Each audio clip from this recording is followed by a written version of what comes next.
Welcome to UpWell The Podcast. I'm Sarah, and this is my beautiful co-host, Katie.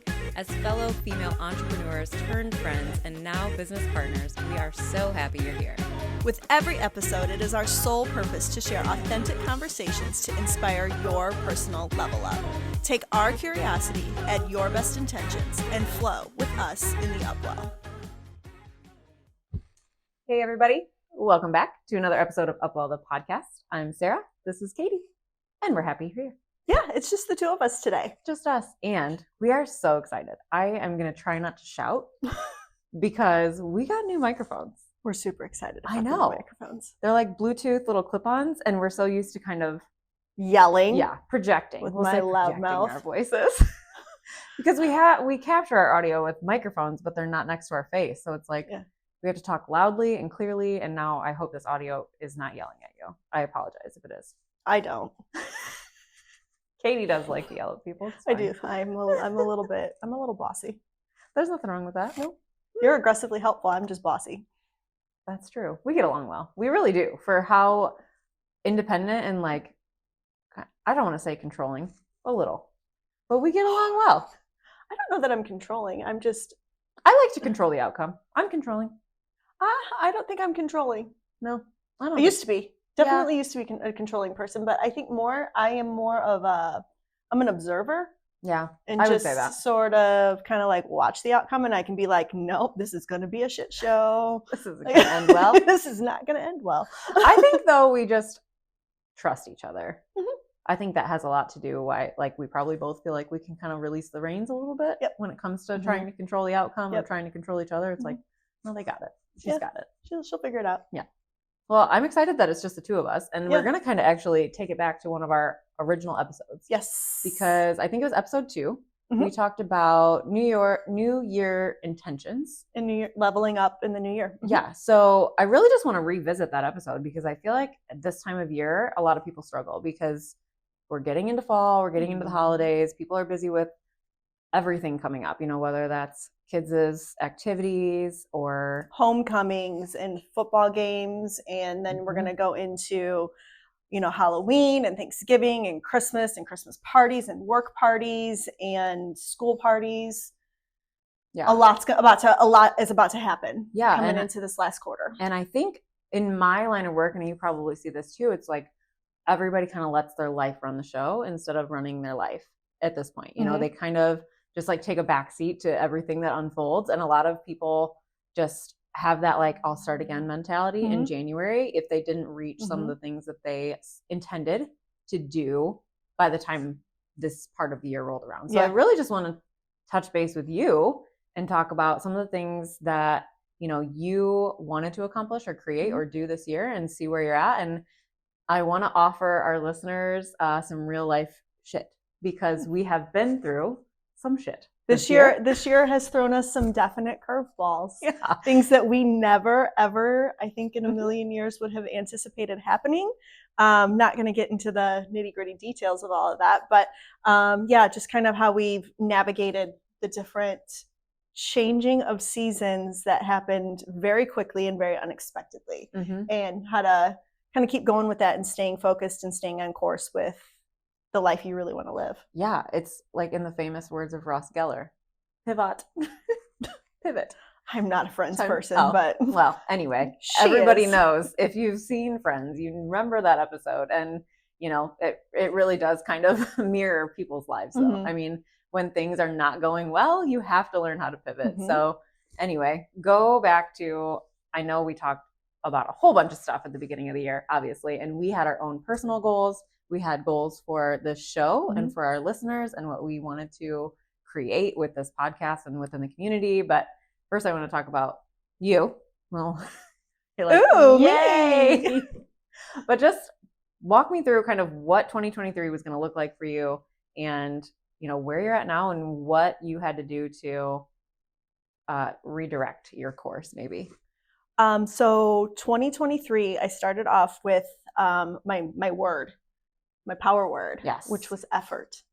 And not only I feel like was that word for myself personally, that word was also, I think in a subconscious way, something I was seeking or observing from others. And if I didn't feel that was being put forth, then things needed to shift. And things have shifted quite drastically in life over the last, several months and whatnot. Kind of changing course in terms of, like my work schedule. I was really regimented with like the days of the week I worked and how many hours I wanted to get, and just was like, ooh, to the grind with it. And now that things have shifted, I've been able to kind of spread my work out a little bit more. And I have found that ultimately has given me more mental peace, having more flexibility. You took the word out of my mouth. In my week, and kind of doing what feels good on a certain day. With the line of work that I do, I have to line up clients strategically, because there's, I love all of my clients, but sometimes some clients, it takes a little bit more effort on my part, again, my word, when I'm working on them. So sometimes I have to kind of be conscious of which clients I line up together on which days, and knowing like the recovery that I might need from the physical work or the mental aspect of it. So that has definitely been a focus of mine these last few months, of kind of really spacing out how I do things and being a little bit more fluid as opposed to so rigid with the work that I'm doing. I really think that probably will resonate with a lot of people, because I think that was an overarching theme in a lot of people's lives this year. It was that level of flexibility without feeling like you've lost control. You know, and I think especially for people, I mean, there are a lot of people listening probably can feel this way, but you don't feel like you have that control over your life unless you have that rigidity, and releasing some of that can be so scary, because you think everything's just going to crumble and fall apart. But if you embrace the flexibility and embrace the new flow and learn how to work with it instead of against it, it can be one of the most peace inducing, like you said, finding that flow has helped you feel more peaceful, and I think that's important, because as much as we want to structure our lives in a certain way to create the outcomes we want, which I also think is important, but we have to allow for some level of change and be able to adapt. Yeah. And I think the kind of coming into living less for other people and living more for myself has been a theme that I really didn't think I needed for this year, but it's something as the second half of the year has kind of unfolded for me, is that I'm living more for myself as opposed to living for others. And that again is another, I feel like my second word of the year should have been freedom. Well, that could be your 2024 year. It's like that pivotal time. I feel like right now, it's like when you start thinking, we're still finishing this year, but I really start thinking about the next year now already, Oh, absolutely. Because I've talked about it in the past. I make a 100 list. Yeah. And usually October 1st is when I start working on that 100 list for the following year. However, I don't know that I'm going to make one for 2024. I think I want to have a little bit more spontaneity. That is the exact word that was just about to come out of my mouth. Spontaneity. Too much time together. Yes. To my life, to where I can just kind of see where life takes me and not feel like I have to pave the way for yourself so much. Like I can just sort of go with the flow of what is in my life, the people in my life, the situations in my life, the work that I'm doing, I'm no longer seeking. I'm just sort of, in a sense, receiving. Yeah, I love that. And I think that is I'm finding in this current season of my life that is what I need to do. I like that. And that kind of is something I've been thinking about too, is stepping into a new year with opened eyes, and just kind of really assessing all the lessons and all the things that have happened and that were in my control and out of my control, things that I did accomplish and things I set out to do that just were not in my cards this year for a lot of reasons. And I think it's going to be fun, to finish the year kind of refocusing on my word of the year and thinking. What was your word of the year? My word this year was authentic. Okay. And I really feel like I struggled with it in the beginning, but when I pause and look back, I just feel like that word to me just meant staying true to my values, instead of appearing more authentic to other people. And so I think I did a good job of following through on that, because I was able to really say no to things that weren't aligned with me anymore. And I think I used to have a really hard time. What's that word? FOMO? People get the fear of missing out. And I just feel like I got JOMO. Joy of missing out. See ya. Peace. I feel like let me curl up in bed with my dog. I know, right? I'm kind of in between, because I used to be a people pleaser, and I think a lot of people probably can agree with this, as women especially. It's like we want to make everybody happy, make sure everybody's comfortable, and we kind of put ourselves on the back burner sometimes. So I think staying authentic to me was just more staying in tune with where I'm trying to go, staying focused on if I'm choosing things for the right reason. And I think I noticed that specifically with you this year, how your authenticity kind of unfolded, but I also noticed how others kind of saw that as well, and the opportunities that came to you this year with some different partnerships that you've done, and different just companies that you're working with now, because they noticed your authenticity. And so they she's gonna make me cry. They noticed your authenticity, and that ultimately has opened a lot of doors for you. And I think that's something a lot of people are afraid to do, is to be their most authentic self, because we're so afraid of what others are going to think of us. That's the greatest lesson in life that you could possibly ever learn, is that it's okay to be disliked. It is okay to be genuinely who you are. You don't have to be liked by everybody. Well, and I think one of my mentors said this a long time ago, because that was like my biggest fear. Like, I didn't fear failure. I don't fear dying in a plane crash. And it's like, oh my God, that person doesn't like me. What did I do? And it would just eat me alive. But I remember one of my mentors years ago was like, do you like everyone? And I was like, ding, ding, ding. I mean, just a light bulb went off. And I'm really not that always person. Flipping the script on it, to put yourself in the opposite side of something, is one of the greatest learning lessons of perspective. Perception. Yeah. And I, when I thought about it at first, I was like, well, I try to like everyone, but it's exhausting. Oh, I don't. It's exhausting though. No. And it's more, if you peel back the layers, really that comes from wanting to fit in and wanting to feel and be seen and heard and fit in with a group or a society. It's not necessarily that you're afraid that one person doesn't like you. It's like, oh, I won't be part of the group, and I think that's where people don't want to feel alone. And I think if you feel like people don't like you, that's that lonely feeling that comes into play. And I think people can overstep that too. They try to put too much of themselves out there in an attempt to make everybody like them. To seem authentic. Yes. That's what I wanted to avoid. You know? To seem authentic, to where it becomes too much of yourself. And so I have learned that if I'm very discretionary on who gets to see the most raw, authentic side of me, but that doesn't mean that the face that I put out to the world isn't authentic. For sure. But there's still that layer of there's a boundary that I set. And I feel like you can go back to, what episode was that? 9, setting boundaries.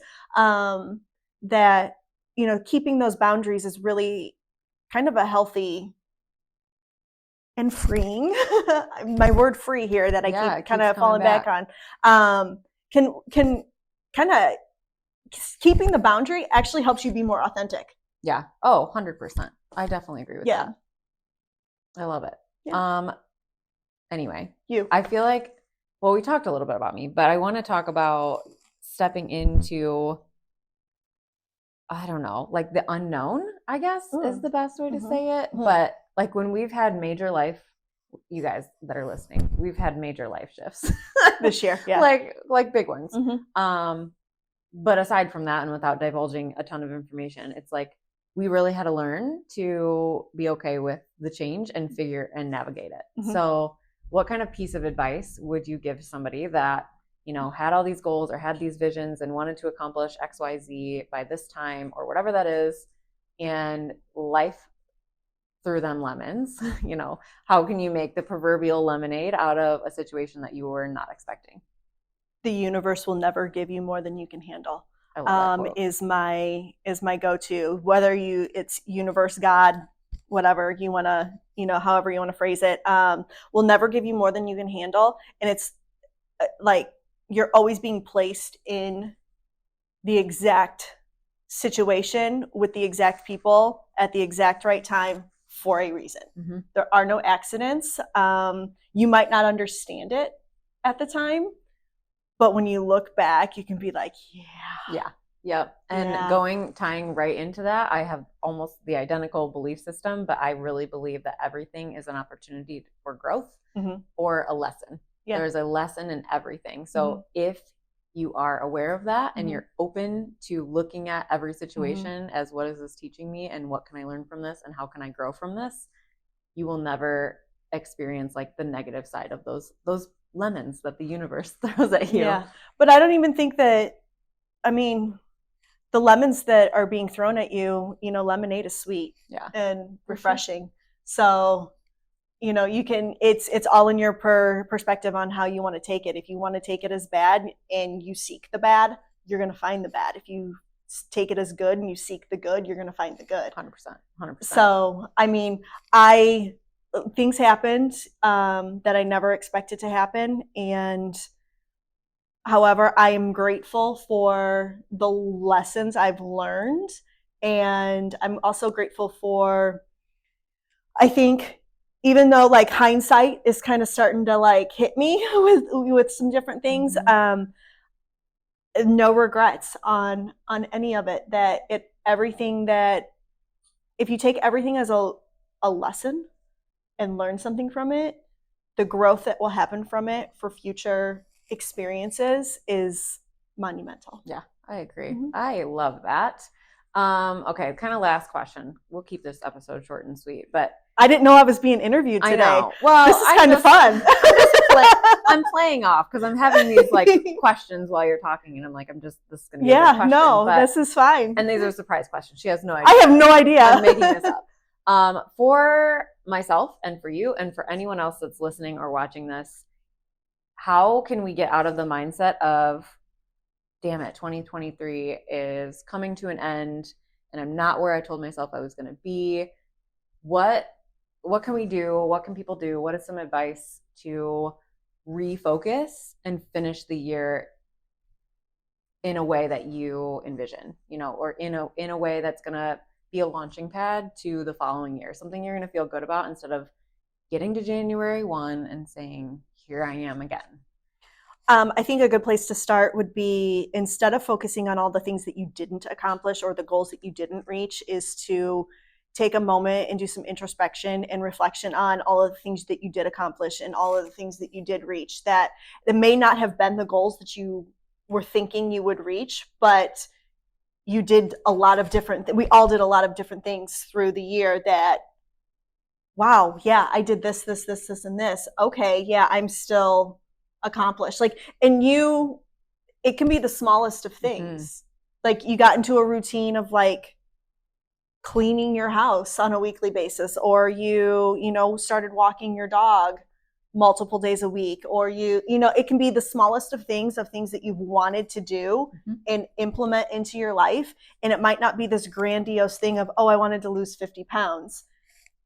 Are you more active? Yeah. Are you drinking more water? Are you sleeping better? Are you, having better, more positive relationships with people, that sort of thing. So you kind of have to, again, I know I just said it, but if you look for the bad, you're going to find it. If you look for the good, you're going to find it. Yeah. And it's there. That's amazing that you just said that, because that's honestly how I start every single client session, is we celebrate their wins from the previous week, because the human mind is designed to find the bad, or find what we didn't accomplish, or find what we can't do, instead of saying, oh, I did do this and I can control this, you know, instead of looking at those things, we have like blinders on and we look at the flip side, like you said. And so I think it's important, like everything you just said, just celebrating and acknowledging yourself for what you did accomplish.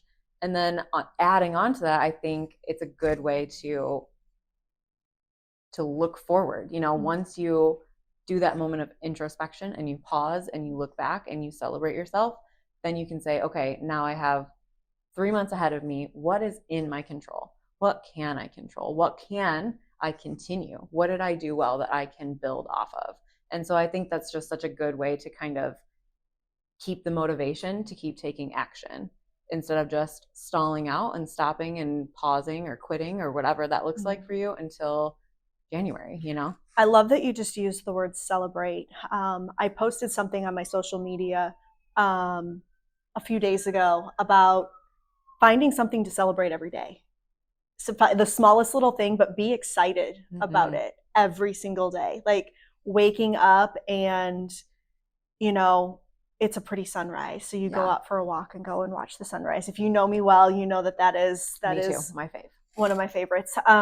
But different things, or like just being excited to go to bed at a certain hour, or being excited to make a meal that you really love. Or I get excited and celebrate every Friday because I get to see Sarah. It is, and best. It's my Fridays are my favorite. Fridays are my favorite day of the week, and so.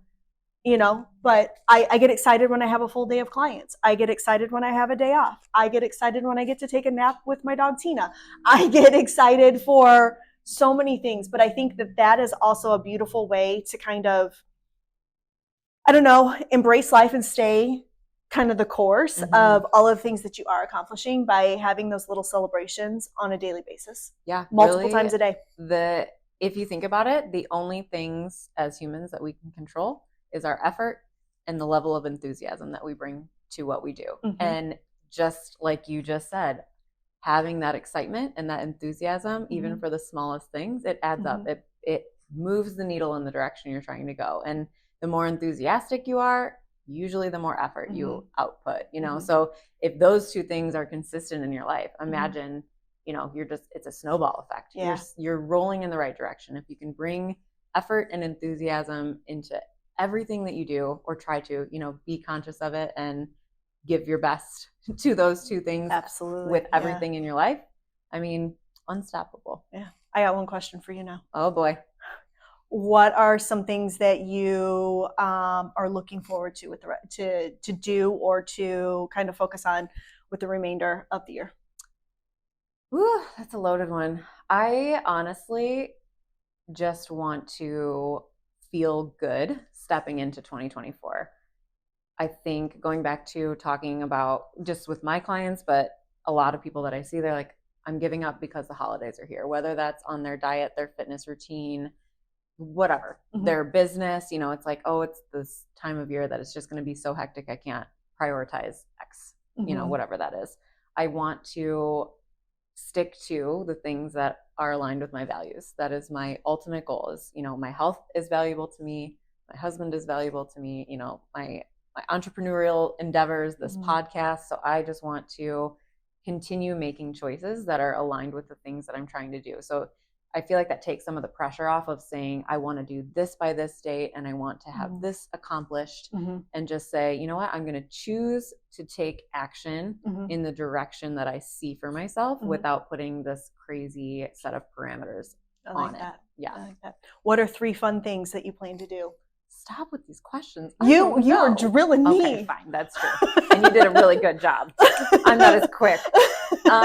3 fun things. I'm going to go, I went and saw my grandparents a couple weeks ago, and I want to go spend more time with them. That is a goal for the remainder of this year. My daughter's coming home from the Navy, so she's going to be with us for Thanksgiving. So I think that will be a good time getting everybody together. I don't know. She's going to go to a haunted house. I'm going to get forced to go to a haunted house. My husband runs a haunted house, and I've worked at the haunted house, and I've gone through the haunted house, and I'm still scared of the haunted house. Really? Yes, I'm a baby. You like haunted houses? I haven't been to a haunted house in years, but this season I'm going to a haunted house. I'll go with you and hide behind you, close my eyes the whole time. I'll pay $20 to go through like with my hands over my face. Okay. All right. Well, I'll go through your husband's haunted house with you. It's scary. It's good. This is a shameless plug for anyone watching. Every Friday and Saturday, the haunted house in Chavance, it is good. When I say it is good, I'm not kidding. Like, I've worked it. I know where everything is. Mm-hmm. I still cannot walk through it without just about peeing my pants. So I have boxing gloves, so I might wear them. So if I'm leading, if I have to lead you through it. I have a story. So last year, maybe it was last year or 2 years ago, I was in one of the scare like rooms and I got punched so hard that my contacts flew out. Adam had to turn the lights on in the haunted house, everybody had to get out. He had to lead me out and I had to go home because I couldn't see. So punching people is ill-advised. In the haunted houses. Well, I mean, if they're going to jump out and scare me. I mean, that's their job, and your job is to not hit them and just scream or pee. One or the other. Those are your only two choices. I know. I'm going to have to not pee. On the next episode, we'll be demonstrating bladder strengthening and Kegel exercises. Not demonstrating. I was going to say demonstrating? What? Disgusting. Don't get a shadow banned, girl. Jesus. Don't tune in next week, everybody. Oh my God. Well, I think that about wraps it up. Yeah, pretty much. Yeah. So, and for me, I am going to 3 fun things I'm going to do. I am going to go to a haunted house. I am going to continue doing early morning walks with Tina to watch the sunrise. And I am looking forward to finding a new rhythm and a new routine just with my everyday kind of in and out of life. I love that. Finding my footing and kind of doing what feels good and embracing that and kind of seeing how it weaves and how it takes me. How it fits right now. Yep. I love that. Those are my things. It's a perfect time to do that, really. Yeah. And I hate all things pumpkin. So that's where she and I are kind of like a yin and a yang here. She's a pumpkin lover and pumpkin is just. I like it. I even grew them in my garden this year. Oh, really? Did you grow a little baby family of pumpkins? There's a lot. I'll bring some in. You want some? No. What am I going to do with it? Decorate with it. They last for 6 months. Just put it on a table. Just like that one, except real. Yeah, we'll see. You can paint it. Tina might eat it. I think dogs can eat pumpkin. I used to put pumpkin in my dog's food. Oh yeah, it makes them poop. Mm-hmm. Makes people poop. That's why I like pumpkin. I'm just kidding. Let's wrap this up. People are learning too much about us. All right. So thank you for joining us on this episode of UpWell The Podcast. You can find us online at UpWell The Podcast. If you like this episode, please be sure to like, share, comment, subscribe, follow us on all the places. You can find myself personally at barefoot.katie. You can find Sarah at Sarah Behrens. So until next time, take care of yourselves, take care of each other, take care of the world around you. Bye, guys. Bye.